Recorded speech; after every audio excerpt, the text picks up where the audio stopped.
আপনি আল্লাহকে চিনেন না তাই তাবিজ ব্যবহার করতেছেন, আপনি আল্লাহকে জানেন না তাই তাবিজ ব্যবহার করতেছেন।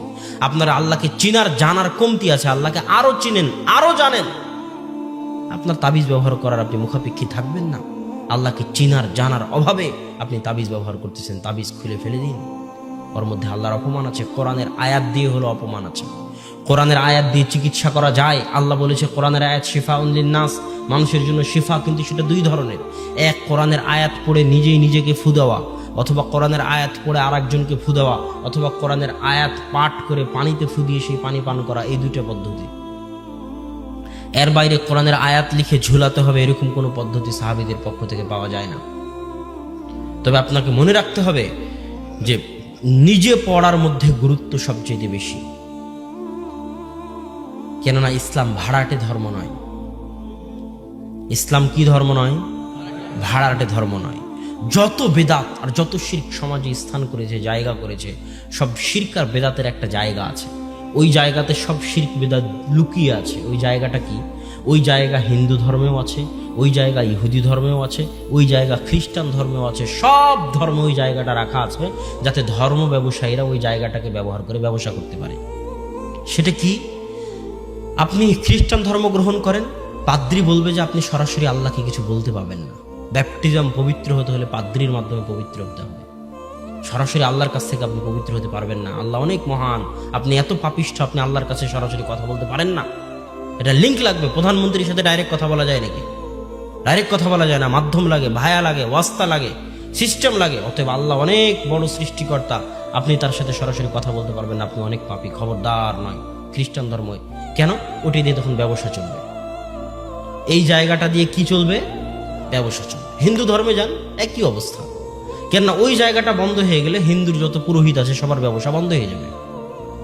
তো ইসলাম ধর্ম একদল পীরের, একদল শাইখের, একদল হুজুরের আবির্ভাব হয়েছে, যারা ইসলাম ধর্মে এই জায়গাটা তৈরি করে নিয়েছে যে তুমি যদি পীর না ধরো তাহলে তুমি আল্লাহর কাছে ক্ষমা পাবা না। ও বাবারা, তোমরা দাদা যান আর বড় আব্বা আর হুজুরের তোমরা পাগড়ি ধরো, তাহলে কিয়ামতের মাঠে আমি জাহাজ নিয়ে তোমাদের পার করে দেব। আল্লাহ আকবার, আস্তাগফিরুল্লাহ আল-আযীম। এই কথা বললে একটা কথা মনে পড়ে যে রাসূল সাল্লাল্লাহু আলাইহি ওয়াসাল্লাম বলতেছেন কিয়ামতের মাঠে ওটাকে বলা হয় শাফাআতে কুবরা। শাফাআত দুই প্রকার। কয় প্রকার? শাফাআত কয় প্রকার? একটা হচ্ছে বড় শাফাত, একটা ছোট শাফাত। বড় শাফাত কি? বড় শাফাতকে আল্লাহ বলেছে মাকামাম মাহমুদ। আপনি যে 5 ওয়াক্ত আজানের পরে যে দোয়াটা পড়ে তার মধ্যে মাকামা মাহমুদ আছে না? যে আল্লাহ তুমি মুহাম্মদ সাল্লাল্লাহু আলাইহি ওয়াসাল্লামকে একটা শ্রেষ্ঠ জায়গা দাও, মাকামা মাহমুদ দাও। ওই মাকামা মাহমুদটাই হচ্ছে শাফাআতে কুবরা। সেটা কি? আল্লাহ কিয়ামতের মাঠে বিচারই শুরু করবেন না। এটা একটা আজীব অবস্থা, বিচারই শুরু হবে না। মানুষ হত বিহব্বল, মাথার উপর সূর্যের তাপ, দিক বিদিক ছুটোছুটি করতে থাকবে, অস্থির অবস্থা বিরাজ করবে। তখন অস্থির হয়ে মুমিনরা বলবে জান্নাতে যাই, জাহান্নামে যাই, আগে ফাইসালাটা হোক। এইরকম একটা অস্থিরতার মধ্যে পড়ে যাবে। তখন মুমিনেরা একত্রিত হয়ে আদমের নিকটে গিয়ে বলবে ইন্নাল্লাহ খালাকাকা বিয়াদিহি, আল্লাহ আপনাকে নিজে হাতে সৃষ্টি করেছে, আপনি একটু আল্লাহকে বলেন না আল্লাহ যেন বিচার শুরু করে। তখন আদম আলাইহিস সালাম বলবে কদ গযিবা রাব্বি, আজকে আমার প্রতি আমার রব এমন রাগান্বিত, লাম ইয়াগযাব ক্বাবলাহু ওয়া বা'দাহ, ইতিপূর্বে কোনোদিন এত রাগান্বিত হননি, এর পরেও কোনোদিন এত রাগান্বিত হবেন না। আমি আমার রবের সামনে কথা বলতে পারবো না। তোমরা নূহের নিকটে যাও, নূহ থেকে মুসা, মুসা থেকে ঈসা, ঈসা থেকে মুহাম্মদ সাল্লাল্লাহু আলাইহি ওয়াসাল্লামের নিকটে আসবেন।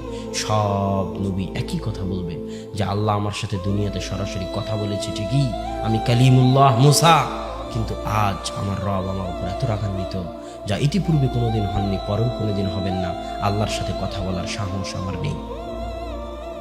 মুহাম্মদ সাল্লাল্লাহু আলাইহি ওয়াসাল্লামের নিকটে মানুষ আসবে, মুহাম্মদ সাল্লাল্লাহু আলাইহি ওয়াসাল্লাম তিনি কথা বলতে পারবেন আল্লাহর সাথে, কিন্তু বিষয়টা কিয়ামতের যে মানুষজন আল্লাহ রাসূলের নিকটে গেলে আল্লাহ রাসূল উঠে হাঁটা দিলেন আল্লাহর দরবারে গিয়ে, আল্লাহর দরবারে গিয়ে কথা বলা শুরু করে দিলেন ডাইরেক্ট আসসালামু আলাইকুম, এই কথা অসম্ভব।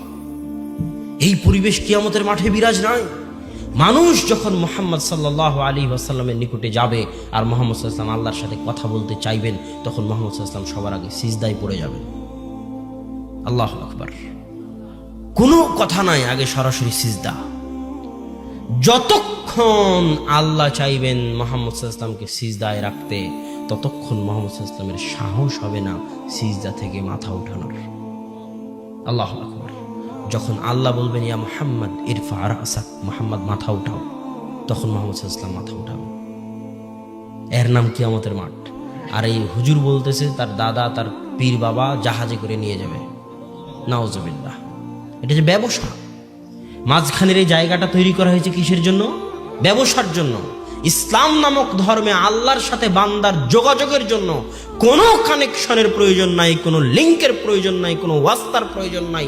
এই সমস্ত লিঙ্ক, ওয়াস্তা, কানেকশন নামে যে ব্যবসাগুলো চলতেছে, এদেরকে ভেঙে তছনছ করে দিতে হবে।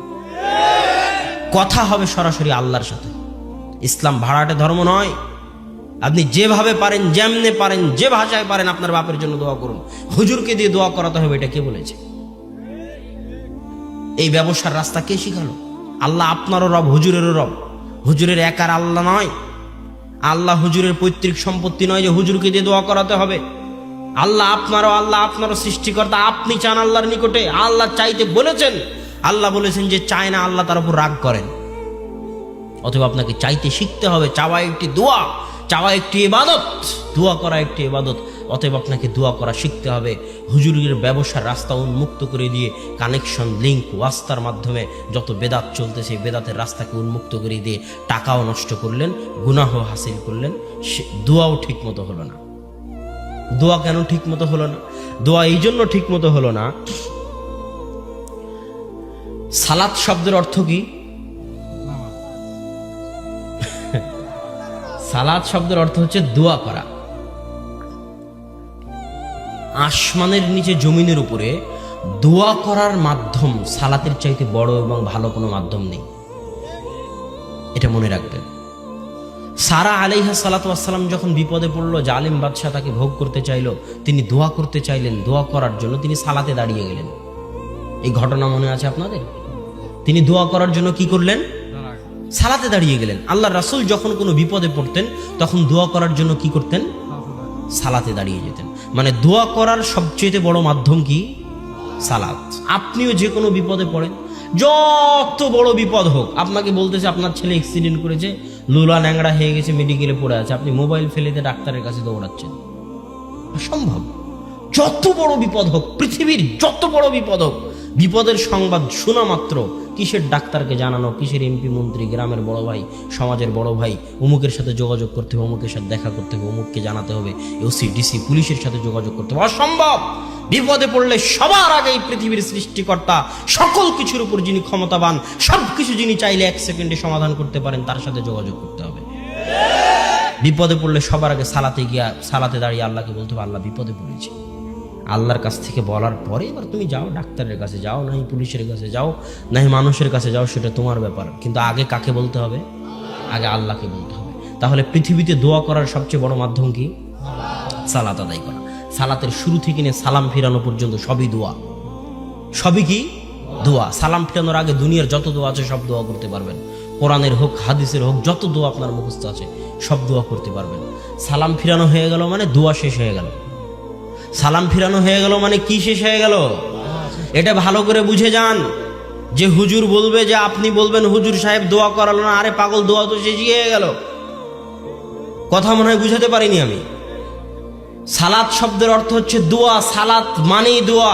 সালাতে যা কিছু আছে সবই দোয়া। সালাতের প্রত্যেক পদে পদে দোয়া আছে। সালাম ফিরানোর আগ পর্যন্ত সবই দোয়া। সালাম যখন ফিরিয়ে দিলাম মানে দোয়া শেষ হয়ে গেল। তুমি যদি বলো হুজুর দোয়া করাল না, তাহলে তুমি জাহেল, তোমাকে আরো 10 বছর পড়তে হবে। যে দোয়া কাকে বলে আর সালাত কাকে বলে, তুমি বুখারী খুলো, তিরমিজি খুলো, আবু দাউদ খুলো, নাসাই খুলো, মুয়াত্তা মালিক খুলো, যে সালামের পরে কি করতে হয়, সালামের পরে কি করতে হয়, যত অধ্যায় আছে সালামের পরে কি করতে হয়, সব অধ্যায় জিকির, আজকার, তাসবিহ, তাহলিলে ভর্তি। আল্লাহু আকবার পড়তে হয়, সুবহানাল্লাহ পড়তে হয়, আলহামদুলিল্লাহ পড়তে হয়, লা ইলাহা ইল্লাল্লাহ পড়তে হয়, নাস ফালাক ইখলাস পড়তে হয়, আয়াতুল কুরসি পড়তে হয়, জিকির আজকারে ভর্তি। মানে সালাম ফিরানোর পরে কি? সালাম ফিরানোর পরে কি? আর সালাম ফিরানোর আগে কি? দোয়া। এবার যখন হুজুর সাহেবের ব্যবসা চালানোর জন্য দোয়া ঢুকে গেল সালাম ফিরানোর পরে, তখন দুটো জিনিস হারিয়ে গেল। এক, মানুষ এটা ভুলে গেল যে দোয়া করার মাধ্যম হচ্ছে সালাত। মানুষ এটা ভুলেই গেল যে দোয়া সালাতে করতে হয়, এই সুন্নাতটা উঠে গেল। আর সালাম ফিরানোর পরে যে তাসবিহ তাহলিল করতে হয়, ওই সুন্নাতটা উঠে গেল। একটা বিদাত কত ক্ষতি করলো দেখেন। এই একসাথে হাত তুলে দোয়া করার এই এক নিকৃষ্ট বেদাতের জন্য সমাজ থেকে জিকির আজকার তাসবিহ তাহলিল উঠে গেল, আর সমাজ থেকে সালাত যে দোয়া করার মাধ্যম এটাও উঠে গেল।